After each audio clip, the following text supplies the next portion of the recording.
오늘은 이 말씀을 가지고 마지막 때에 꼭 알아야 되는 가인의 자손의 비밀과 네피림이라는 제목으로 여러분과 같이 말씀을 좀 나누고자 합니다.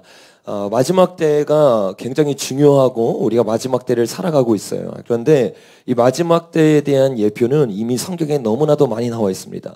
그래서 전도서를 보면 해 아래 새 것이 없다고 말하고 모든 일이 반복된다고 이야기하고 있어요. 실제로 창세기 1장부터 6장까지의 내용을 살펴보면 하나님이 창조하시고 타락하고 심판이 일어나는 이 마지막 때 일어나는 모든 징조를 우리가 볼 수 있습니다. 그래서 우리가 이 창세기 1장부터 6장까지가 사실은 성경의 핵심과도 같은 메시지고, 이 메시지를 우리가 제대로 깨달아야만 이 메시지를 통해 주님이 우리 마지막 때를 살아가고 있는 성도들에게 어떠한 메시지를 주고 있는가를 알 수 있습니다. 그래서 오늘은 여러분과 이 메시지들을 통해서 하나님이 과연 우리에게 어떤 메시지를 주고 있는가에 대해서 나눌 텐데, 오늘 메시지는 조금 어렵고 따분하고 지루할 수 있습니다. 그래서 여러분들이 좀 각오를 하시고, 항상 은혜로운 말씀만 듣는 건 아니잖아요. 그래서 오늘은 조금 공부한다 생각하고, 근데 오늘 성찬식이 있으니까 조금 짧게 딱딱한 말씀들을 좀 나누려고 합니다. 이 가인의 가문의 비밀을 알기 위해서는 우리가 조금 딱딱하더라도 가문을 알 필요가 있어요. 하나님이 사람을 창조하셨어요. 첫 번째 사람이 여러분 누구입니까? 아담이에요. 이 아담을 통해서 처음에 두 명의 아들을 낳았어요. 누구누구를 낳습니까? 네, 아벨과 가인을 낳았어요. 가인이 형인데 거꾸로 적었습니다. 아벨과 가인이 있는데 주님이 누구의 제사를 받으셨어요? 아벨의 제사를 받으셨어요. 그러니까 우리가 이 가인의 족보와 가인의 가문을 통해서 이 가문이 요한계시록까지 어떻게 이어질 것을 볼 거기 때문에 이 가인이 왜 하나님께 버림받았는지를 알고 이 가인의 영을 우리가 분별해야 될 줄로 믿습니다. 여러분, 이 가인이 하나님께 예배를 드렸는데 하나님이 그 예배를 받지 않으셨어요. 그게 창세기 4장에 나오는데 우리가 5절부터 한번 읽어보겠습니다. 시작. 가인과 그의 제물은 받지 아니하신지라. 가인이 몹시 분하여 안색이 변하니 께서 가인에게 이르시되 내가 분하여 함은 어찌함이며 안색이 변함은 어찌 됨이냐. 내가 선을 행하지 아니하면 제가 문에 엎드리니라. 제가 너를 원하나 너는 죄를 다스릴지니라. 아멘. 가인과 아벨의 예배가 있었는데 이 둘의 예배 중에서 하나님은 아벨의 예배를 드렸어요. 여러분 기억하셔야 돼요. 가인이 예배를 드리지 않은 게 아니에요. 그러니까 가인의 영은 우리가 세상에서 찾는 게 아닙니다. 요한일서에서 말한 것처럼 적그리스도의 영은 우리로부터 나왔다고 말하고 있어요. 여러분, 모든 인류의 시작은 아담이에요. 근데 아담 밑에서 아벨과 가인은 예배를 드리고 신을 찾았습니다. 근데 중요한 것은 예배를 드리는데 주님이 받지 않는 예배가 있다는 거예요. 오늘날 수많은 사람들이 주님 앞에서 예배드립니다. 주님을 찬양한다고 해요. 주님 앞에 기도해요. 심지어 주님께 부르짖어요. 근데 여러분, 주님은 부르짖는 모든 예배를 받지 않아요. 찬양을 하고 주님 앞에 뜨겁게 눈물을 흘려요. 근데 주님이 받는 예배는 아벨의 예배일 줄로 믿습니다. 저와 여러분이 아벨이 되어야 될 줄로 믿습니다. 이 가인의 예배가 핵심적으로 무엇이 빠졌기 때문에 주님이 이의 예배를 받지 않았습니까? 첫 번째로 한번 따라보겠습니다. 가인의 예배는 믿음이 없었습니다. 여러분, 히브리서 11장에 가면 믿음의 선진들의 이야기가 나옵니다. 근데 거기서 가장 먼저 인물로 나오는 장면이 바로 11장 4절인데 거기에 아벨과 가인의 예배가 나와요. 뭐라고 주님이 증거하고 있습니까? 4절 한번 읽어보겠습니다. 시작. 믿음으로 아벨은 가인보다 더 나은 제사를 하나님께 드림으로 의로운 자라 하시는 증거를 얻었으니. 여러분, 아벨은 어떤 예배를 드렸어요? 믿음의 예배를 드렸어요. 단순히 어떤 행위에서 그 차이가 나오는 것이 아닙니다. 아벨이 드렸던 예배의 핵심은 믿음이었어요. 오늘 저와 여러분이 주님 앞에 나아갈 때 이 믿음이 부어져야 될 줄로 믿습니다. 하나님을 믿는 믿음이 요 안에 들어올 때 주님을 기쁘게 할 줄로 믿습니다. 가인은 믿음이 없었어요. 믿음이 없었다는 말은 무슨 말입니까? 하나님이 없다고 생각했던 게 아니에요. 하나님 없다고 생각했으면 예배를 드리지 않았을 거예요. 근데 야고보서에서 말하기를 거짓 믿음도 귀신도 어떻게 한대요? 하나님이 있는 걸 안다고 이야기한다는 거예요. 하나님이 있는 것을 아느냐 모르냐가 믿음의 차이를 주는 게 아니에요. 어떤 게 믿음이냐? 우리 삶 가운데 믿음의 행함이 따라야 될 줄로 믿습니다. 이게 진짜 믿음일 줄로 믿습니다. 여러분, 믿음이 없었던 가인의 삶은 어떤 삶이었어요? 요한일서 3장 12절을 보면 이렇게 말해요. 가인같이 하지 말라. 그는 악한 자에게 속하여 그 아우를 죽였으니. 어떤 이유로 죽였느냐? 자기의 행위는 악하고 그의 아우 행위는 의로움이라. 여러분, 주님이 보았던 그들의 믿음은 뭐였어요? 그들의 삶이었어요. 여러분, 믿음은요, 주님 앞에 앉아있는 게 믿음이 아니에요. 주님의 이름을 부르고 주님을 믿는다고 하는 게 믿음이 아니에요. 오늘날 한국교회 수많은 교회들에서 이 믿음을 잘못 가르친 거예요. 제대로 된 믿음을 가르치기만 했다면 삶이 바뀌었을 거예요. 천만 그리스도인이 이 세상을 변화시켰을 거예요. 근데 여러분, 천만 그리스도인이 아무런 역할도 하지 못해요. 소금이 되지 못합니다. 빛이 되지 못합니다. 그 결정적인 이유가 어디 있느냐? 앉아있는 게 믿음이라고 가르쳐 있는 거예요. 예배를 드리고 내 삶은 개차반으로 살아도 상관이 없다는 거예요.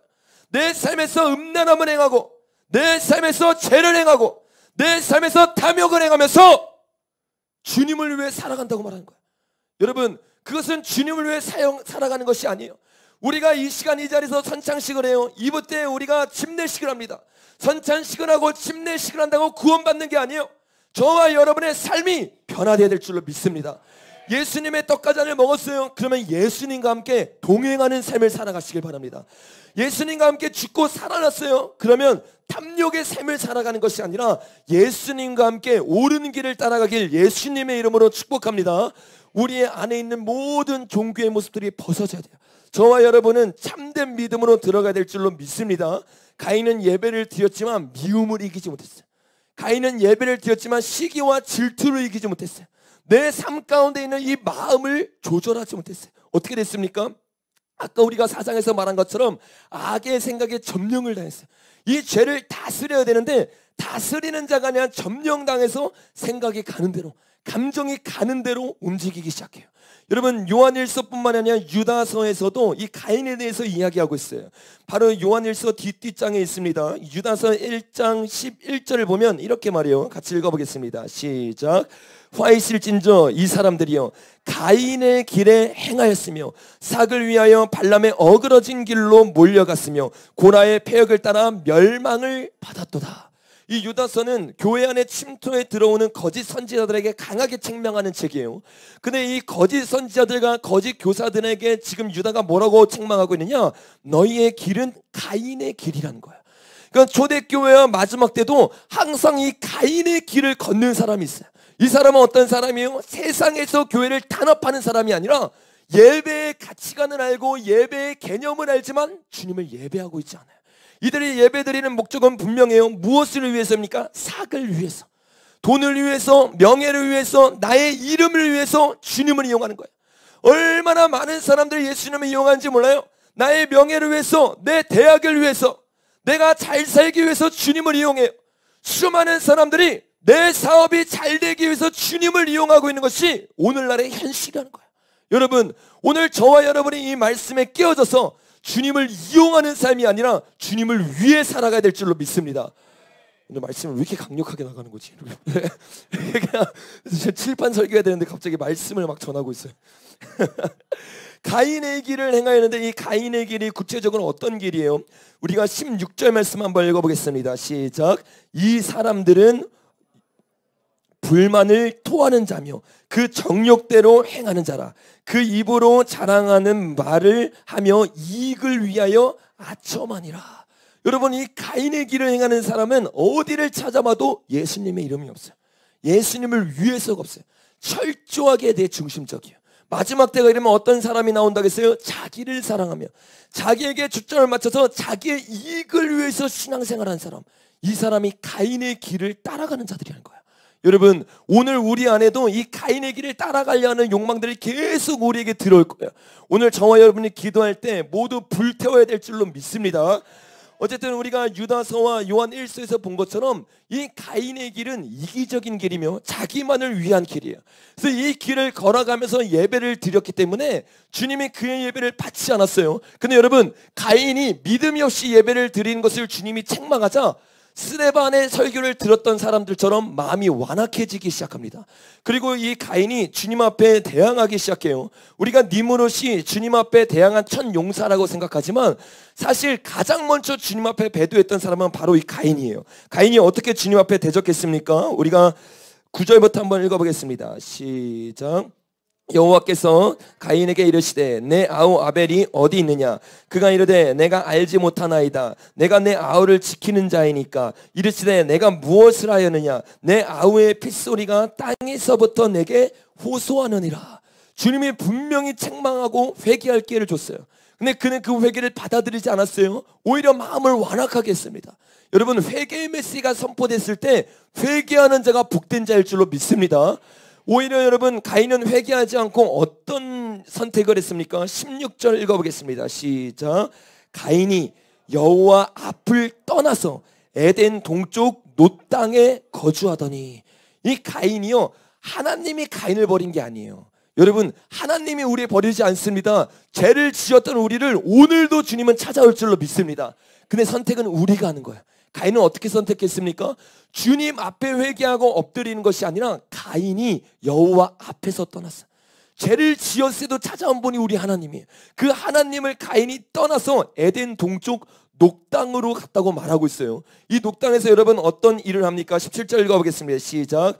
아내와 동침함에 그가 임신하여 에녹을 낳은지라. 가인이 성을 쌓고 그의 아들의 이름으로 성을 이름하여 에녹이라 하니라.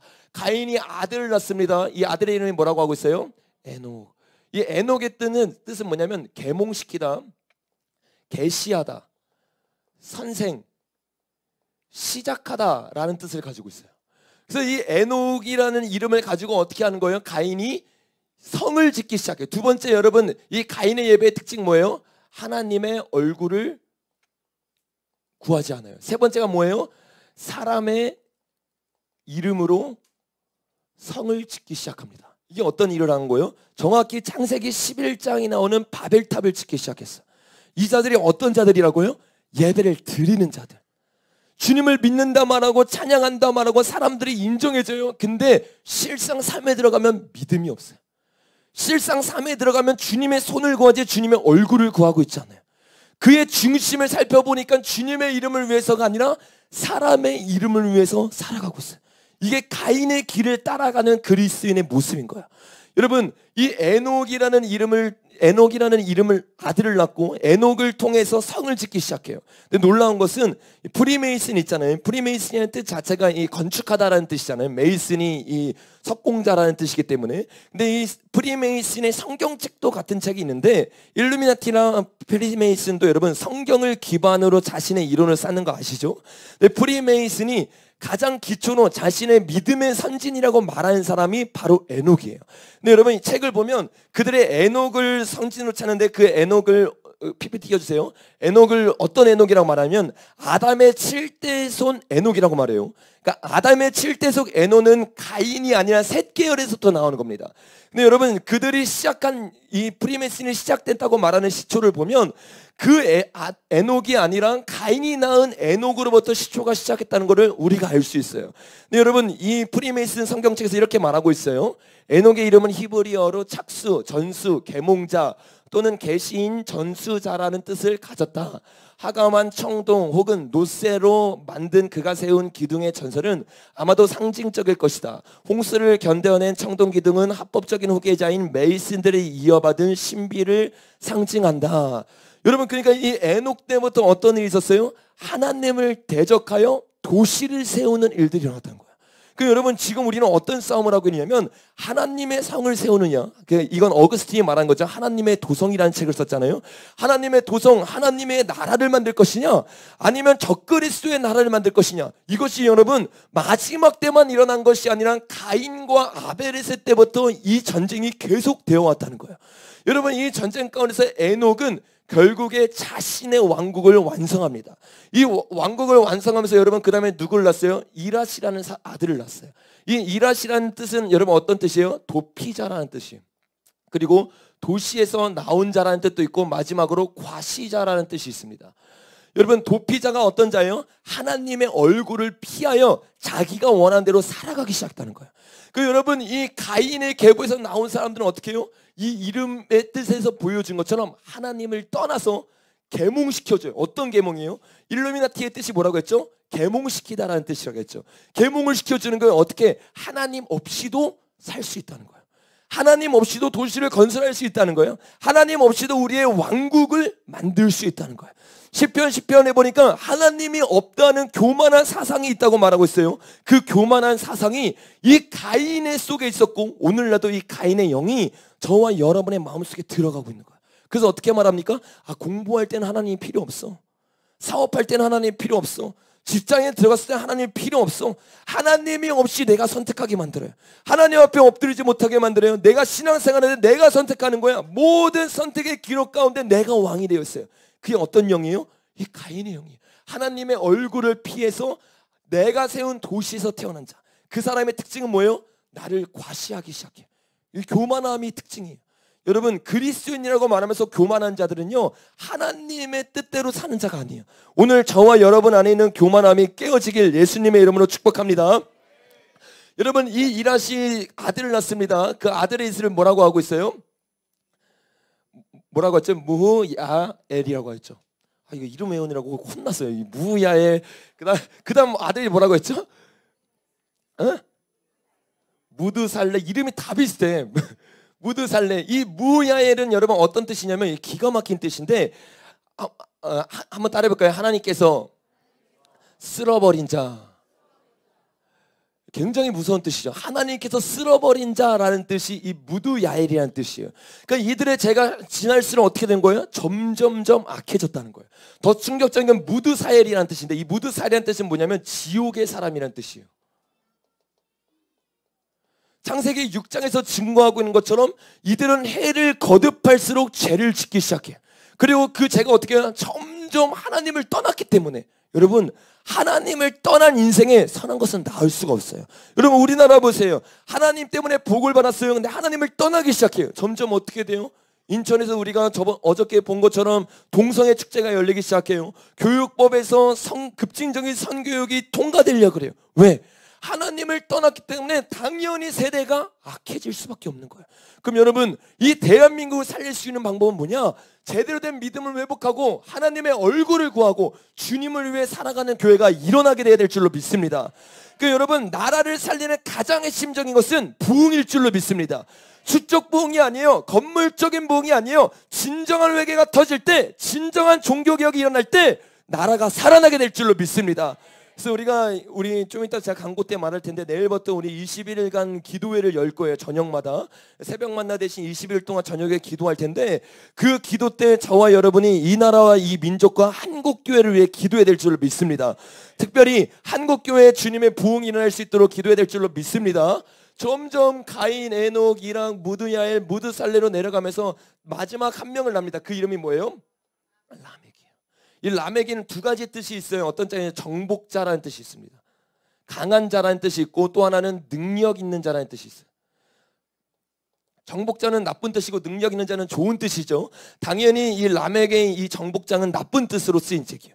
이 라멕이 얼마나 끔찍한 일을 행했냐면 우리가 4장 한번 읽어보겠습니다. 4장 23절부터 읽어보겠습니다. 우리 20절부터 한번 읽어볼까요? 19절부터 시작. 라멕이 두 아내를 맞이하였으니 하나의 이름은 아다요 하나의 이름은 실라였다. 라멕은 역사상 그 이전에 없었던 일이에요. 그 일이 어떤 일이에요? 아내를 두 명을 얻어요. 그 전까지는 아내가 한 명씩이었습니다. 당연히 하나님 남자와 여자를 창조하였기 때문에 남자와 여자를 한 명씩 결혼하는 게 당연한 거였어요. 근데 이때부터 성적 개념이 깨어지기 시작해요. 여러분 세상이 타락할수록 가장 먼저 일어나는 것은 성적 타락이에요. 이 성적 타락이 다가올수록 제가 예전에 짐 멀만의 책을 통해서 여러분과 나눴죠. 5,000개의 문명이 사라질 때 그 역사의 공통점 뭐냐? 성적인 타락이 있고 동성애가 판을 치고 페미니즘이 판을 치기 시작하는 거. 여러분 페미니즘이랑 동성애는 요즘 시대에 나온 게 아니에요. 아주 고대에서부터 성경에 증거하고 있잖아요. 이 동성애가 이때부터 있었던 거야. 그 동성애가 판을 치고 페미니즘의 이 이데올로기가 올라오기 시작할 때 이 나라가 점점 망해가고 있다는 것을 깨달아야 돼요. 저와 여러분이 이런 징조를 볼 때 판단하는 자들이 아니라 애통함이 있어야 될 줄로 믿습니다. 진짜 주님의 일을 하는 자들은 눈물이 있는 자들이에요. 여러분 저와 여러분이 항상 사역을 하면서 이 영적 전쟁을 하면서 눈물을 잊어버리지 않길 예수님의 이름으로 축복합니다. 옆에 있는 사람 인사해 보겠습니다. 우리 주님의 눈물을 가집시다. 앞뒤 사람 인사해 보겠습니다. 주님의 눈물을 사모합시다. 여러분, 이 라멕은 주님을 놓치고 성적 타락으로 들어갔어요. 그리고 그가 얼마나 끔찍한 죄를 지었냐면 스스로가 이렇게 고백합니다. 23절 읽어보겠습니다. 시작. 라멕이 아내들에게 이르되 아다와 실라여 내 목소리를 들으라. 라멕의 아들이여 내 말을 들으라. 나의 상처로 말미암아 내가 사람을 죽였고 나의 상함으로 말미암아 소년을 죽였도다. 가인을 위하여는 벌이 7배일진데 라멕을 위하여는 벌이 77배로다. 여러분, 가인에게는 하나님이 말씀하셨어요. 라멕은 스스로 말하고 있는 거예요. 무슨 말이에요? 내가 가인보다 77배 11배는 더 악하다고 말을 하고 있는 거예요. 그러면서 실제로 이가 어떤 죄를 지었다고요? 성적인 타락을 했고 사람을 죽였고 소년을 죽이는 일들을 했어요. 그러니까 어떻게 보면 인신매매를 하고 사람을 제사를 올려드리고 그리고 죽이고 성적인 타락을 일삼았던 게 바로 이 라멕의 죄였다는 거예요. 여러분, 몇 대가 지나지 않았어요. 근데 이런 끔찍한 일들로 세상이 가득 차기 시작해요. 그래서 창세기 6장에서 뭐라고 말합니까? 하나님 뭐라고 말해요? 이 지면에 있는 모든 사람들의 마음이 악한 것밖에 없는 것 때문에 마음을 환탄하기 시작해요. 눈물을 흘리기 시작해요.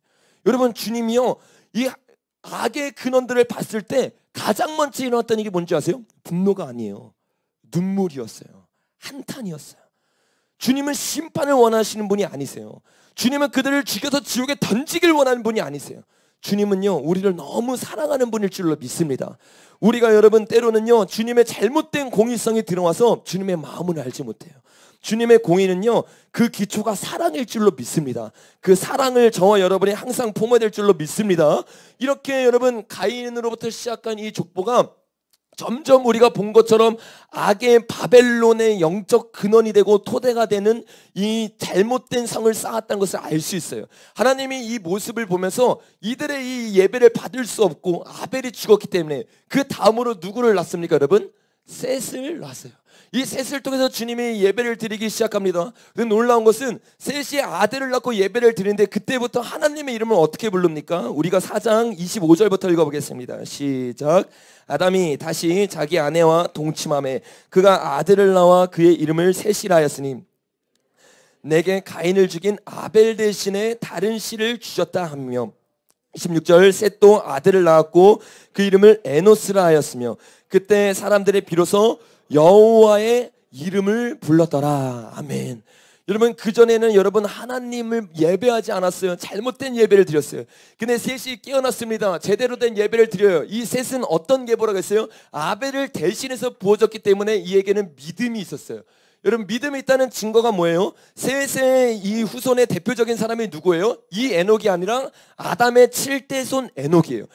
히브리서 11장에 보니까 한번 가볼까요? 히브리서 11장. 우리가 아까 봤던 아벨과 가인의 이야기가 나오잖아요. 그 이야기 바로 뒤에 나오는 게 누구냐면 이 에녹에 대한 이야기예요. 그 부분 우리가 같이 한번 읽어보겠습니다. 시작. 믿음으로 에녹은 죽음을 보지 않고 옮겨졌으니 하나님이 그를 옮기심으로 다시 보이지 아니하였느니라. 여러분, 셋의 계열에 있던 사람들은 어떤 예배를 드리고 있었어요? 믿음의 예배를 드리고 있었어요. 다른 말로 무슨 말이요? 삶 가운데 주님을 따라가는 삶을 살았다는 거예요. 하나님이 있는 걸 인정하는 삶이 아니라 하나님이 걸어가신 그 길을 걸어갔다는 거예요. 근데 여러분, 특이한 점이 뭐냐면 이때부터 비로소 여호와의 이름을 불렀다고 했어요. 우리가 이 여호와의 이름이 강은영 목사님 오셔서 설교해 주셨는데 이 여호와의 뜻이 뭐라고 했죠? 야훼라고 했죠. 야훼.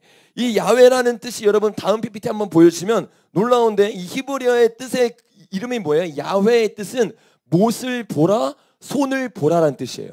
그 다음 장면 보시면 그때 설교 못 들으신 분 좀 계시군요. 이 야훼라는 뜻을 이 하나 한 글자씩 우리가 번역을 하면 보라, 못, 보라, 손 거꾸로 있는 거죠. 그래서 손을 보라, 못을 보라는 뜻이에요. 그 여러분, 창세기에서부터 여호와의 이름이 있었어요. 야훼의 이름이 있었어요. 이 말은 무슨 말이에요? 예수 그리스도의 복음을 그들이 알고 있었다는 거예요, 모르고 있었다는 거예요?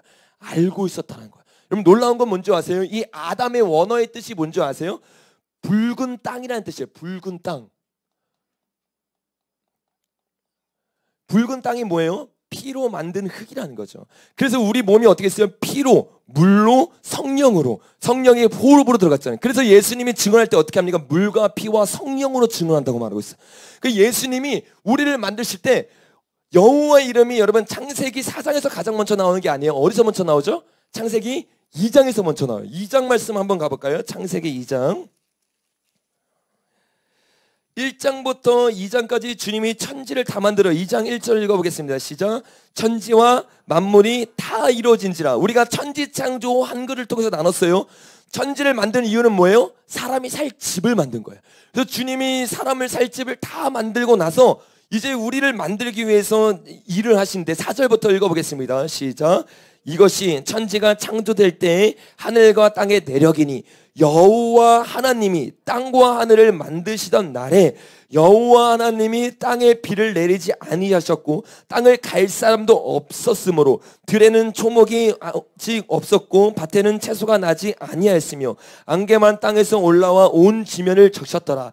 여호와 하나님이 땅의 흙으로 사람을 지으시고 생기를 그 코에 불어 넣으시니 사람이 생명이 되었더라.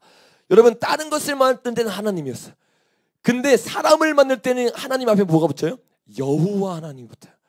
여러분, 이 아담을 만들 때, 우리의 형상으로 만들 때 거기에 뭘 집어넣은 거예요? 예수님의 피가 들어갔던 거예요. 그래서 보라, 손에 박힌 피를 봐라. 이 피가 섞인 붉은 흙인 아담을 어떻게 해요? 생기를 부어서 하나님의 영이 함께 하겠던 거예요. 여러분, 이 복음의 놀라운 비밀을 저와 여러분이 알아야 될 줄로 믿습니다. 그러니까 여러분, 이 십자가에 대한 내용이 창세기부터 숨겨져 있었던 거예요. 이 창세기부터 주님이 우리에게 말하는데 이것을 가인은 깨닫지를 못했어요. 근데 제대로 된 믿음으로 주님을 예배하기 시작하니까 주님이 이 누구한테? 세대에게 계시를 열어줬어요.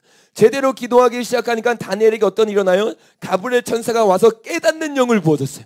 그것처럼 새 세계도 마찬가지예요. 진짜 주님을 예배하고 경배하기 시작할 때 깨닫는 영이 부어지게 될 줄로 믿습니다.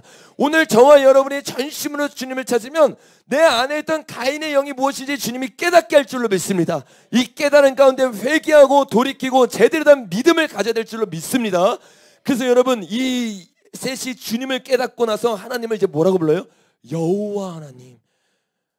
딱 깨닫는 거야. 아, 셋이 예배 드리면서 주님의 십자가가 나를 살렸구나.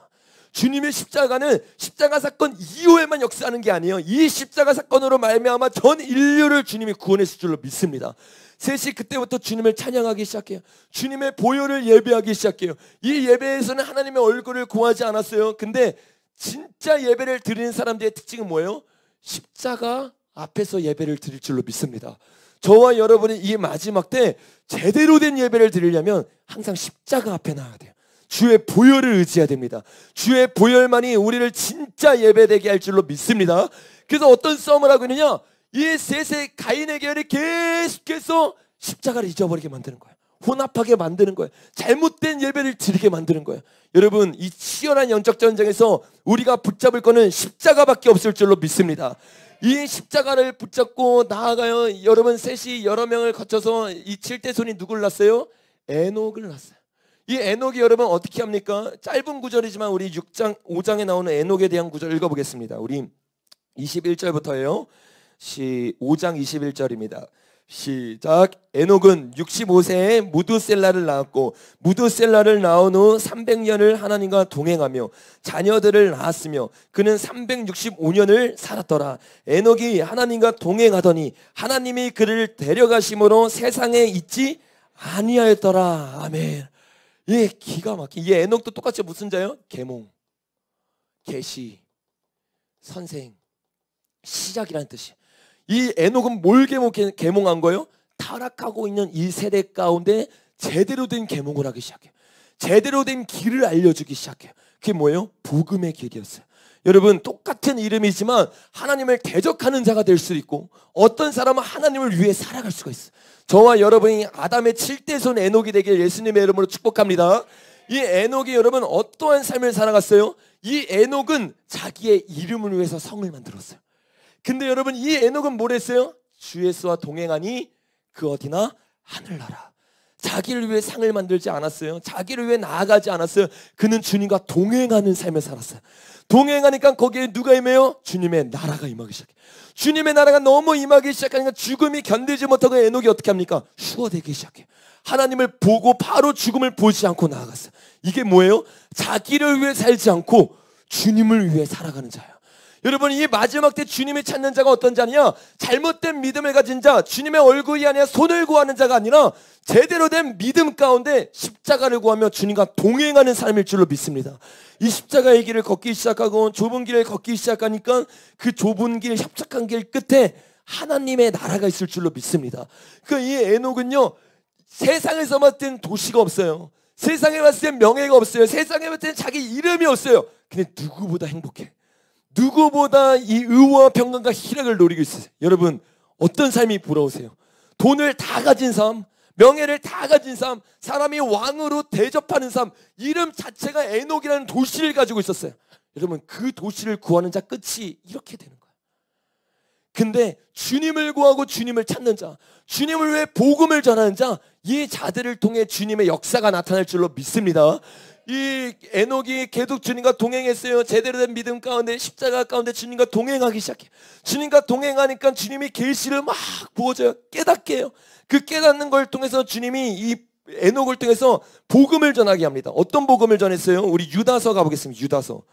유다서가 굉장히 중요한 장이에요. 한 장밖에 없지만 너무나 많은 진리들을 숨겨놓고 있는 장입니다. 아까 가인에 대한 이야기를 했어요. 근데 이 가인과 반대되는 이야기를 하는데, 우리가 11절부터 다시 문맥상 읽어보겠습니다. 시작. 화 있을진저 이 사람들이여 가인의 길에 행하며 삭을 위하여 발람의 어그러진 길로 몰려갔으며 고나의 패역을 따라 멸망을 받았도다. 그들은 기탄이 없이 너희와 함께 먹으니 너희의 애찬의 암초요 자기 몸만 기르는 목자요 바람에 불려가는 물 없는 구름이요 죽고 또 죽어 뿌리까지 뽑힌 열매 없는 가을나무요. 그러니까 여러분, 가인의 길이 얼마나 끔찍해요. 여러분, 이 가인의 길 앞에 누가 나와요? 이 천사장이 자기의 지위를 옮기는 장면이 나오죠. 가인의 길이 나오죠. 발람의 길이 나오죠. 고라의 길이 나오죠. 이들의 특징이 뭐예요? 다 하나님은 원래 알던 자였어요. 그 여러분, 한 번 구원이 영원한 구원일 수가 없는 거예요.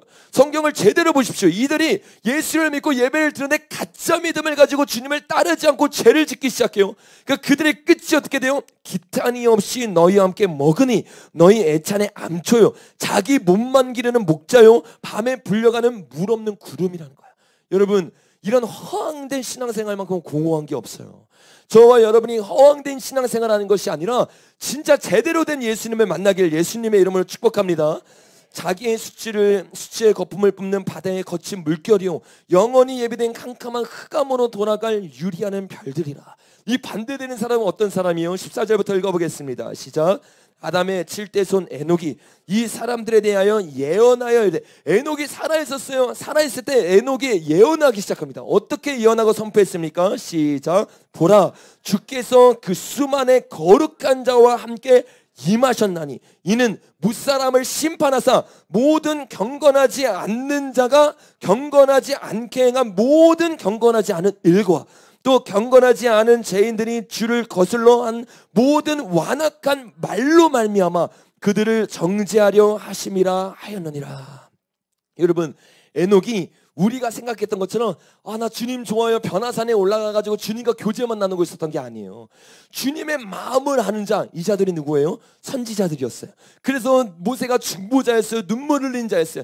자기 자신만 바라보면서 에녹이 주님과 교제하고 있지 않고 주님의 마음을 깨달았기 때문에 그들에게 회개의 외침을 외치고 있었어요. 근데 특별히 에녹의 외침은 어떤 외침이었어요? 다시 오실 예수님에 대한 외침이었어요. 재림에 대한 메시지, 심판에 대한 메시지. 그래서 이 에녹이 주님의 마음을 깨닫고 어떻게 합니까? 우리 창세기 5장 다시 한번 가보겠습니다. 창세기 5장 우리 21절 다시 읽어보겠습니다. 시작. 에녹은 65세에 무두셀라를 낳았고 무두셀라를 낳은 후 300년을 하나님과 동행하며 자녀를 낳으며. 여러분, 누구를 낳았다고 말하고 있어요? 무두셀라를 낳았다고 했어요. 이 세 개가 왜 이렇게 헷갈리는지 나는 진짜. 그래가지고 이 무두셀라는 뜻이 여러분 무슨 뜻이에요? 그가 죽으면 하나님의 심판이 임한다는 뜻이에요.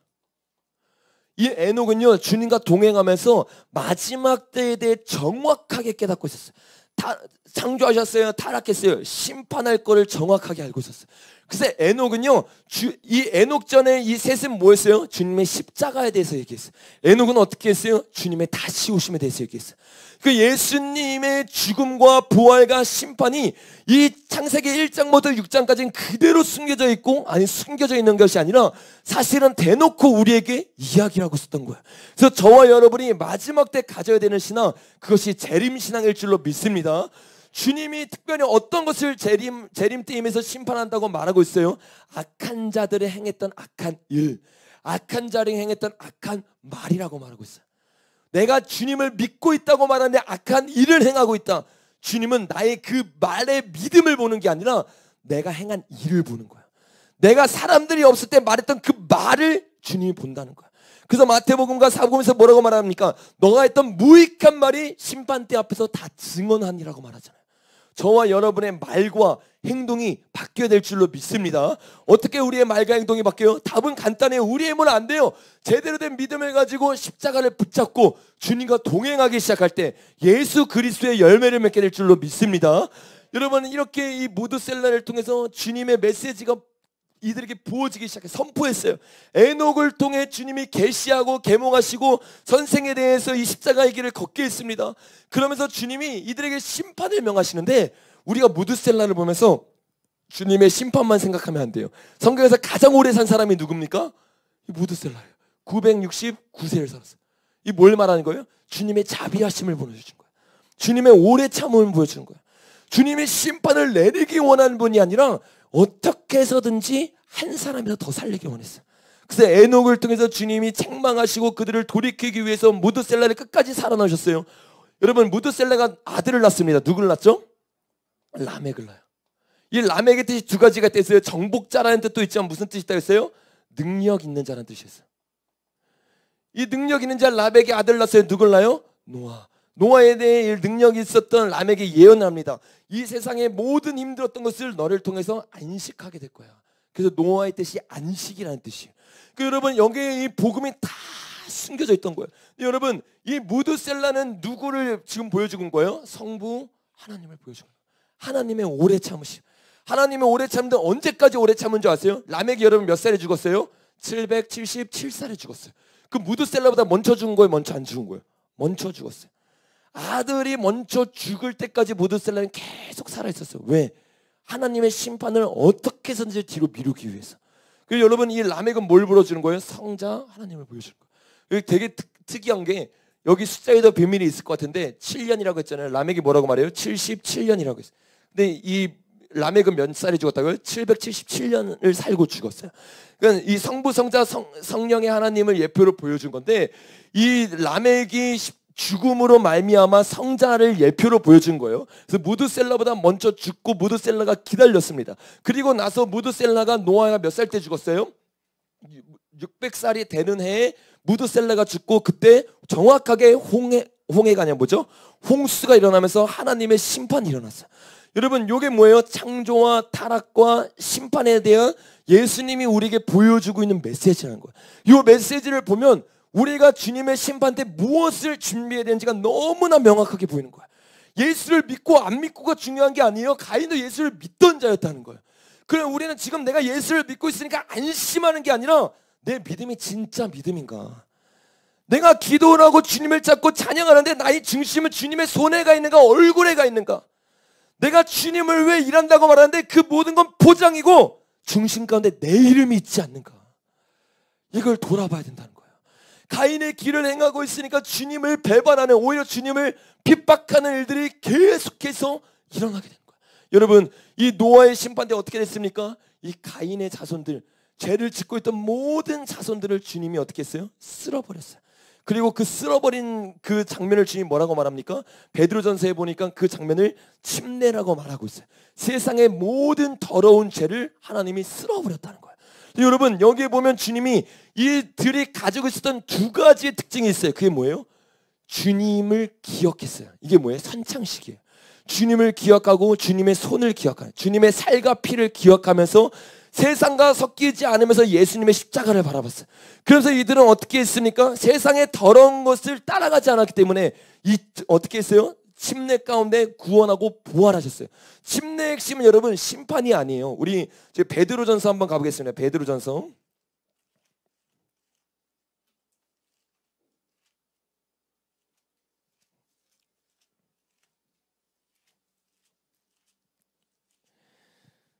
자, 3장 20절부터 한번 읽어보겠습니다. 시작.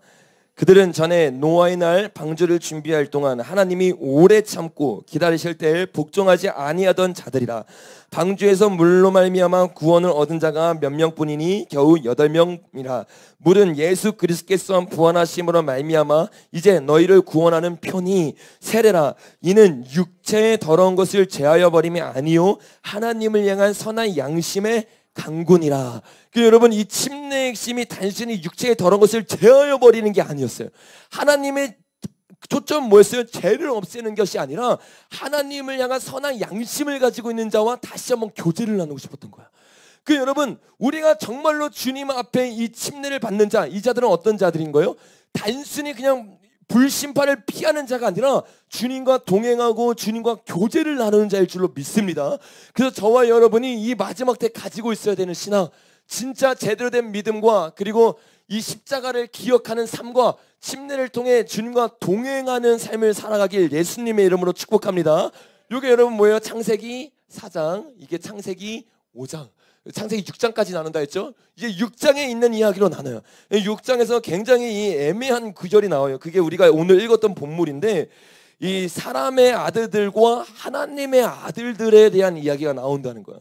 이게 굉장히 어려운 주제예요. 제가 그래서 이 주제를 가지고 한 2주 동안 탄자니아에서부터 계속 고민을 했어요. 그래서 처음 일주일은 이게 두 가지의 견해가 있습니다. 크게 첫 번째는 뭐냐면 이 하나님의 아들들이 이삭의 셋의 자손이고 사람의 아들들이 가인의 자손이라는 뜻이 있고, 두 번째는 뭐냐면 하나님의 아들들이 천사이고 사람들은 그냥 사람들이다. 그래서 네피림이 나왔다라는 이 정통적인 해석이 두 가지가 있어요.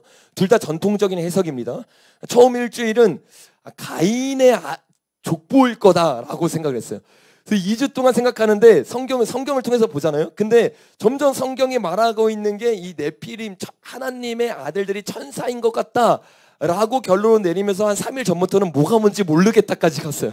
그러면서 계속 주님 앞에 기도하면서 일주일 전에 설교했으면 됐을 것 같은데 계속 고민하니까 이게 헷갈리는 거예요. 너무 이 성경이 이게 박빙을 다루듯이 서로에 대해서 변론을 하고 있기 때문에 뭐가 뭐인지를 모르는 거예요. 왜 제가 그렇게 고민했는지에 대해서 여러분에게 잠깐 먼저 얘기를 좀 나누면, 이 가인 첫 번째 설이 어떤 설이냐면 이 하나님의 아들들이 셋이라는 거고, 두 번째 설은 천사라는 거예요. 하나님의 아들들이. 그러니까 여기서 엄청나게 큰 차이가 나는데, 첫 번째 이 해석같이 셋이 되고 두 번째 사람의 딸들이 가인이 되면 그 어떠한 오류가 생기냐면 이런 오류가 생겨요. 왜 이 하나님의 아들들이고 사람의 딸들인가? 가인도 아들을 낳을 수 있고 딸들을 낳을 수 있잖아요. 근데 천사이면 이야기 달라요. 왜냐면 구약에 나오는 천사가 사람의 모양으로 왔을 때 다 아들의 모습, 남자의 모습으로 왔기 때문에 하나님의 아들들이라는 이야기가 됩니다. 근데 또 요게 천사라고 우리가 이야기했을 때 허점은 뭐냐면 셋이 하나님의 아들들이고 가인이 사람의 딸들이잖아요. 근데 가인이 노아 홍수 때 다 죽었잖아요. 근데 이 창세기에 보면 이런 구절들이 있어요. 창세기 4장 한번 가보겠습니다. 창세기 4장. 라멕이 두 아내를 맞아서 아들을 낳는데 20절부터 이렇게 말해요. 시작.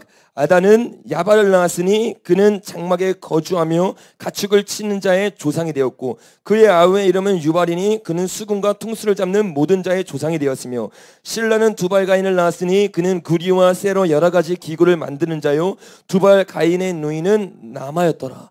여기 보면 분명히 가인은 육정에서 다 죽는데 성경에서 뭐라고 말하면 이는 모든 가축 치는 자의 아비가 됐고, 이는 모든 수금과 통수 치는 자의 아비가 됐다고 말하고 있어요. 그리고 구약 성경에 보면 겐족속이 나오는데 이 겐족속이 가인의 후손이라고 성경이 증거를 하고 있어요. 그러니까 가인의 후손이 계속 이어지고 있다는 말인데, 그러면 이 네피림이 틀렸다는 말이 되고 또 셋 족속이 하나님의 아들이라면 천사가 틀렸다는 말이 되는데, 이게 둘 중에 하나를 틀렸다고 말하면 어떻게 되는 거예요? 성경에 오류가 생기는 거예요. 무슨 말인지 이해가 되십니까? 이 두 가지가 다 맞아야 성경에 오류가 없는 건데, 뭐가 맞는 건지 도저히 모르겠는 거예요. 그러다가 주님이 잠자기 전에 갑자기 번뜩이는 지혜를 주신 거예요. 근데 그게 뭐냐면 저는 그게 거의 맞다고 생각을 하는데, 하나님의 아들들이 천사이면서 이 가인의 딸들이 족보가 이어질 수 있는 방법이 있어요. 여러분 골리앗에 대한 이야기 아시죠? 우리가 골리앗이 이 적그리스도의 예표인 걸 알고 있는데, 골리앗은 여러분 골리앗이 누구의 후손이죠? 한번 우리 찾아보겠습니다. 우리 저기 민수기 13장 가보겠습니다. 민수기 13장.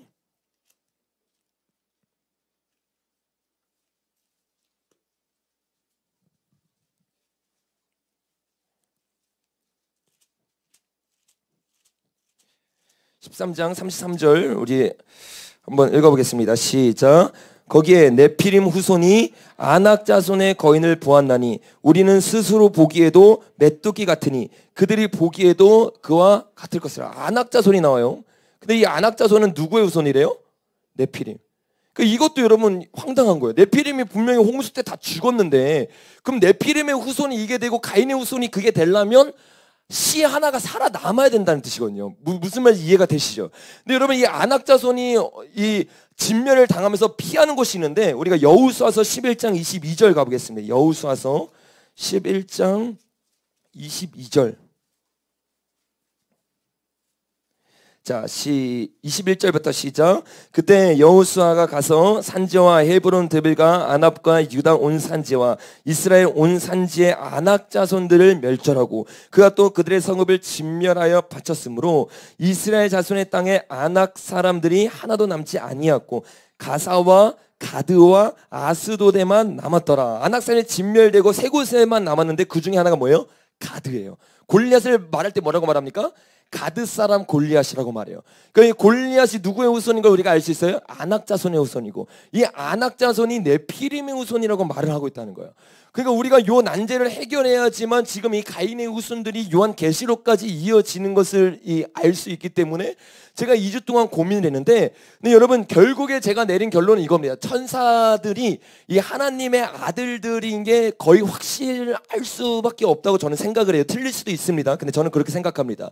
제가 이 천사들이 하나님의 아들들이 아니라고 생각했던 이유 중에 하나가 마태복음 22장에서 예수님께서 직접 천사들은 시집가고 장가가지 않는다고 얘기했기 때문에 저는 그동안 가인의 그거라고 생각을 했어요. 근데 요 문맥을 자세히 보면 성관계를 할 수 없다는 뜻이 아니라 무슨 뜻이에요, 여러분?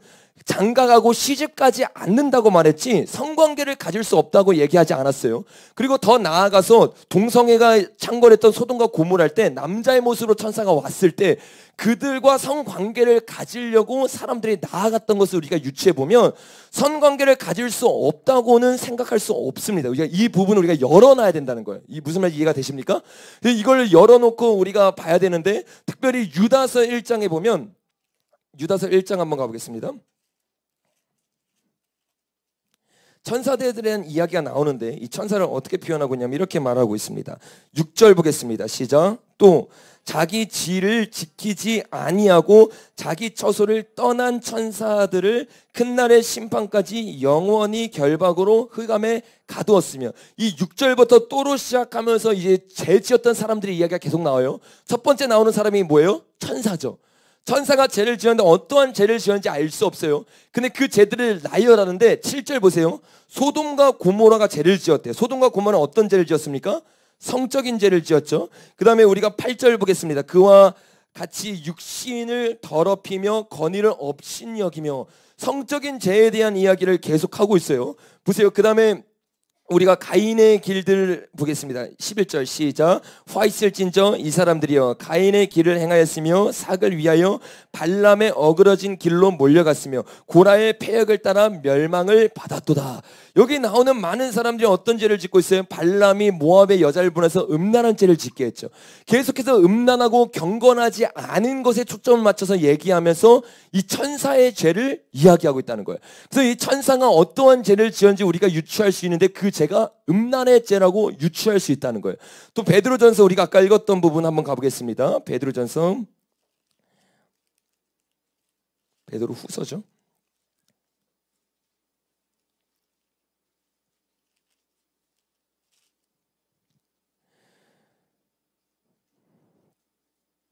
베드로 후서에 가면 베드로 자, 우리 9절부터 한번 읽어보겠습니다. 시작. 아니죠, 9절부터가 아니라 저기 4절부터입니다. 시작. 하나님이 베드로후서 2장 4절입니다. 시작. 하나님이 번지한 천사들을 용서하지 아니하시고 지옥에 던져 어두운 구덩이에 두어 심판 때까지 지키게 하셨으며. 여러분 지금 베드로후서와 요한 1서에 보면 뭐라고 말해요? 천사들이 타락을 했고 타락한 천사들이 성적인 죄를 지을 수 있다는 암시를 우리에게 주고 있는 거예요. 그래서 여러분 이 암시에 따르면 이 하나님의 아들들이 뭐예요? 셋이 되는 거고 하나님의 아들들이 천사가 되는 거고 이 사람들과 관계를 가졌다는 거예요. 예를 들어서 셋의 자손들이 하나님의 아들이면 결정적으로 될 수 없는 이유가 뭐냐면 사람들끼리 성적인 관계를 가졌는데 거인이 나올 수가 없는 거예요. 네피림은 거인이라고 말하고 있잖아요. 그러니까 결정적으로 이 하나님의 아들들이 천사가 될 가능성이 타락한 천사가 될 가능성이 크다는 거예요. 그래서 저는 타락한 천사가 내려와서 셋의 자손들과 가인의 자손들과 같이 선관계를 갖기 시작했다고 생각하는 거예요. 선관계를 가지면서 천사는 항상 뭐라고 했어요? 천사는 남자라고 했죠. 남자. 그래서 이 사람의 딸들인 가인의 딸들인 람եկ의 딸과 결혼을 합니다. 그래서 누굴 낳아요? 항상 아들을 낳습니다. 아들. 그래서 네피림과 골리앗은 다 아들이잖아요. 근데 이 아들이 여러분 잘 여기서부터 중요합니다. 이 아들이 다시 람եկ의 딸들과 결혼을 하는 거예요. 그래서 여기서 나온 게 딸이에요. 근데 이 딸이 누구랑 결혼하냐면 함의 여기 노아에서 셋이 나오죠. 셈, 함, 야벳. 근데 이 함과 셈과 야벳과 노아만 구원받은 게 아니라 거기에 누가 딸려가요? 며느리가 딸려가잖아요. 근데 그 며느리 중에 함의 며느리가 누구냐면 저는 이 여기서 나온 딸이라고 생각하는 거예요. 그렇게 되면 유전자가 어떻게 되냐면 네피림의 유전자도 있을 수도 있고 가인의 유전자도 나올 수가 있어요. 대표적으로 보세요, 여러분. 성령에 충만했던 이 사람이 성령의 예표라고 했죠. 성부, 성자, 성령. 그래서 노아가 뭘 보내요? 비둘기를 보내죠. 비둘기를 보내고 안식할 때 뭘 먹어요? 포도주를 먹죠. 우리가 나눴었죠. 성령님을 예표하고 있는데 이 성령님의 흐름에 반역하는 사람이 누구예요? 함이에요. 함. 그러니까 이 함이 어디서부터 잘못된 씨앗과 같이 했기 때문에 타락했다는 것을 우리가 유추할 수 있는 거예요. 저 처음에 이렇게 제가 생각을 했을 때 아니 하나님이 타락한 그 딸을 이 배에 같이 태웠을까라는 의문이 들었어요. 근데 생각해 보면 함이 노아를 배반했는데도 불구하고 하나님이 함을 태웠잖아요. 그러니까 함의 안에도 같이 태울 수도 당연히 있다는 거예요. 그래서 여기서부터 제가 이거를 깨닫고 나서 이 가인의 자손이 끝난 게 아니라 가인의 계보가 창세기부터 계속해서 타고 흘러왔던 거예요. 그럼 여기서 여러분 중요한 게 보세요. 네피림에서 바로 아낙으로 간 게 아닙니다. 네피림에서 여기 중간에 이 함으로부터 누가 나왔죠? 니므롯이 나왔어요. 이 니므롯을 세상에 뭐라고 말해요? 첫 용사라고 말해요. 여러분 이 네피림을 뭐라고 말했습니까? 세상의 용사라고 말해요. 골리앗을 뭐라고 말합니까? 어렸을 때부터 용사라고 말해요. 이들 모두가 다 용사의 부르심을 가지고 있어요. 근데 어떤 용사예요? 하나님을 대적하는 용사예요. 그래서 여러분 이 골리앗의 특징이 뭡니까? 그가 말하는데 하나님을 대적하여 욕하기 시작해요. 머리부터 발끝까지 하나님을 욕하기 시작해요. 그러면 성도들과 싸워 이겨요. 이게 뭐예요, 여러분? 요한계시록에 나오는 적그리스도의 모습이에요. 적그리스도가 성도들과 싸워 이깁니다. 그러면서 어떻게 해요? 계속해서 하나님의 이름을 비방하기 시작해요. 그 여러분 적그리스도의 마지막에 나오는 이 적그리스도는 어딘가에 갑자기 땅하고 튀어나온 게 아니라 사실은 창세기부터 이 가인의 계보를 차고 우리에게 계속 오고 있었다는 거예요. 이게 굉장히 충격적인 거예요. 여러분 가인의 계보가 침투에 들어와야 될 결국에는 어디 있다는 거예요? 교회 안에 있다는 거예요. 노아 안에 들어있었다는 거예요. 노아 안에. 노아 때만 그런 게 아니에요. 여러분 잘 보세요. 이 셋에부터 여러분 누가 나와요? 아브라함이 나오죠. 아브라함이 처음에 하나님께 순종하지 않고 누굴 낳아요? 이스마엘을 낳아요. 이스마엘 하갈이 어디 출신이에요? 애굽이죠. 애굽. 애굽이 어디서 나와요? 함에서 나왔어요. 여러분 잘 보세요. 애굽에서 나온 이스마엘이 결혼해서 계속해서 교회를 괴롭히고 있습니다. 이삭이 아들을 낳습니다. 2명을 낳아요. 누굴 낳죠? 누굴 낳죠? 야곱과 에서. 야곱을 하나님 어떻게 해요? 자신의 어머니가 말합니다. 가나안 여인과 결혼시키고 싶지 않아서 라반의 집으로 보내요. 그리고 에서는 어떻게 했어요? 가나안 여인과 결혼합니다. 가나안 여인이 어디서 나왔어요? 함에서 나왔어요. 계속해서 하나님의 시에 어떻게 해요? 침투에 들어가. 아까 말했죠. 어떻게 하려고? 십자가를 놓치게 하려고. 형식적인 신앙생활을 하게 하려고. 여러분 잘 생각해 보세요. 우리가 열왕기 상하에서 나눈 것처럼 아합 왕의 아들, 그 아내가 누구예요? 이세벨. 이세벨이 누구의 딸이겠습니까? 시돈, 엣발의 딸 누구? 이세벨이겠죠. 시돈이 여러분 어디예요? 우리 창세기 10장 한번 가보세요. 창세기 10장.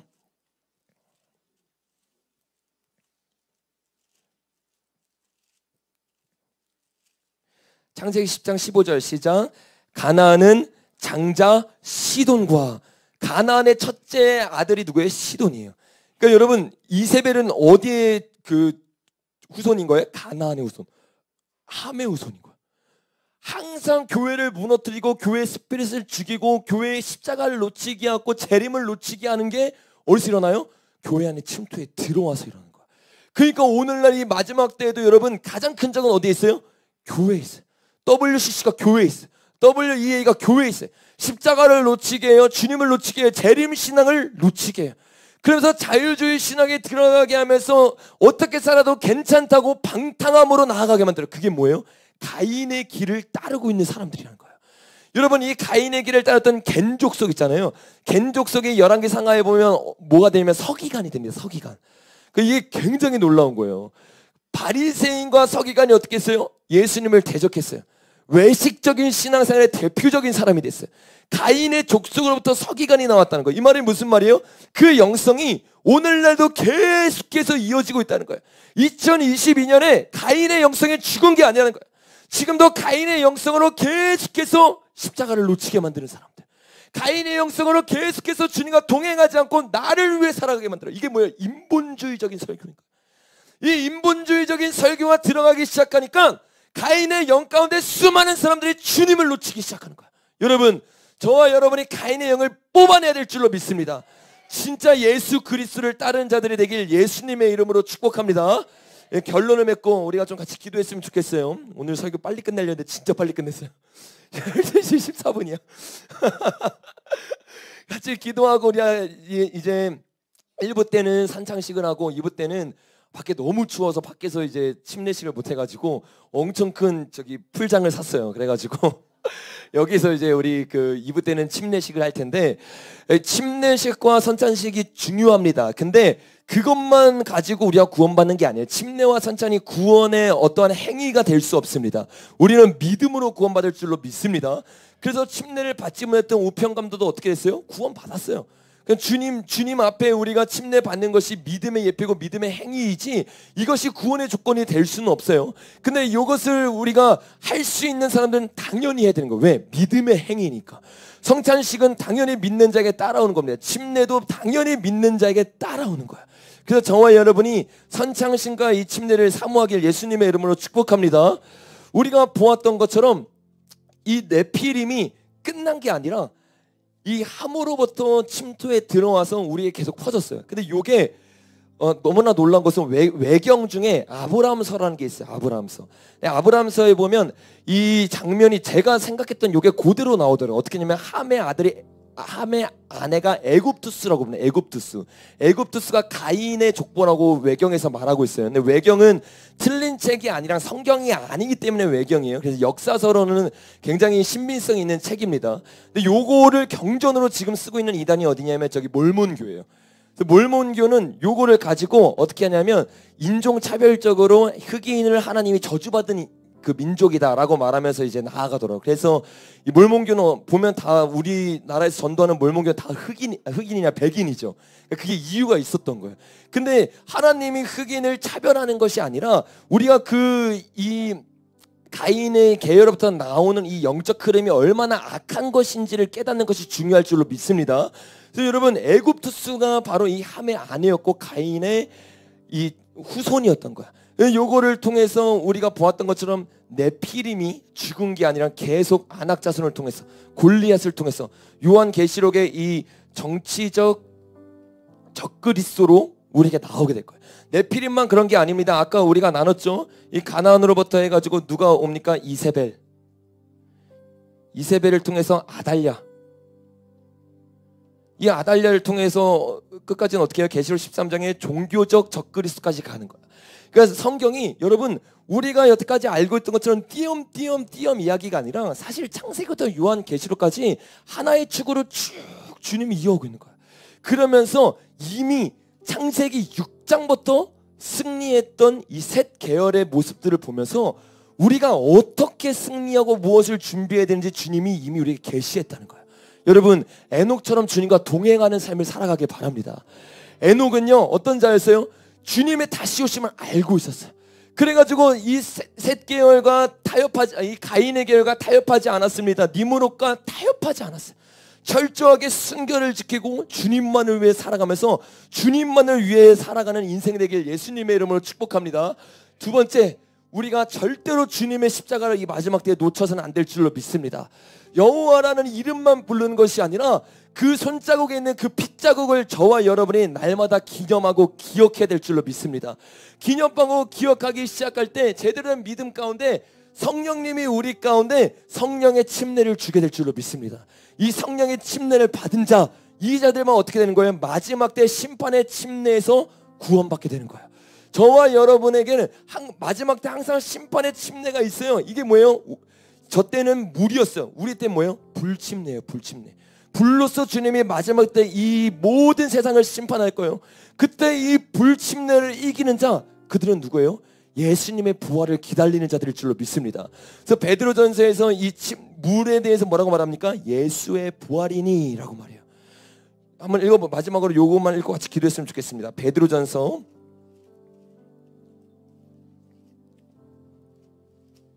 4장입니다. 3장 21절이에요. 시작. 물은 예수 그리스도께서 부활하심으로 말미암아 이제 너희를 구원하는 표니. 이 침례가 여러분 뭐라는 거예요? 단순히 물에 들어갔다 나오는 게 아니라 예수의 부활하심을 경험하는 사건일 줄로 믿습니다. 예수의 부활하심을 경험하는 사건이 물에 들어간 사람은 다 부활할까요? 아니에요. 여러분 대표적인 누가 있어요? 사도행전 10장에 보면 고넬료가 나오죠. 고넬료는 침례받지 않았어요. 먼저 뭐가 임했어요? 성령이 임했어요. 성령이 임하자 성령을 받은 사람이 침례받지 못할 이유가 무엇이냐 하면서 그 뒤에 침례를 받은 거예요. 침례를 받아야지만 성령이 임하는 게 아닙니다. 이건 엄청난 오류인 거예요.